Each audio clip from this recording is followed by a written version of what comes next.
সুপ্রিয় দর্শক, আসসালামু আলাইকুম। হোসেন নাসিরের পক্ষ থেকে সবাইকে আন্তরিক শুভেচ্ছা জানাই ও অভিনন্দন।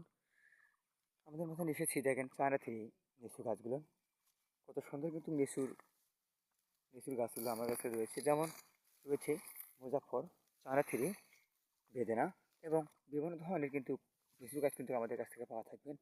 মনে করেন প্রতিনিয়ত কিন্তু এই গাছগুলো দেশের যে কোনো প্রান্তে কিন্তু কুরিয়ার কন্ডিশনের মাধ্যমে কিন্তু আমরা দেশের যে কোনো প্রান্তে কিন্তু এই গাছগুলো দিয়ে থেকে দর্শকেরা দ্রুত অর্ডার করে কিন্তু এই গাছগুলো আমাদের কাছ থেকে নিতে পারবেন। দেখেন কত সুন্দর ঝোঁকানে কিন্তু লিচু গাছগুলো আমাদের কাছে রয়েছে। দেখেন কত সুন্দর পরিমাণের লিচু গাছগুলো আমাদের কাছে রয়েছে। এরকম গাছও কিন্তু আমাদের কাছ থেকে পাওয়া থাকবেন দর্শকেরা, দ্রুত অর্ডার করে এই গাছগুলো আমাদের কাছ থেকে নিতে পারবেন। আমরা দেশের যে কোনো প্রান্তে কিন্তু কোরিয়া কন্ডিশন করার মাধ্যমে যে কোনো প্রান্তে কিন্তু এই গাছগুলো দিয়ে থেকে দর্শকেরা এই গাছগুলো আমাদের কাছ থেকে নিতে পারবেন। তাই দ্রুত অর্ডার করে আমাদের কাছ থেকে গাছগুলো নিতে হবে। ভিডিওটা ভালো লাগলে লাইক এবং সাবস্ক্রাইব করে দেবেন। ধন্যবাদ। আসসালামু আলাইকুম।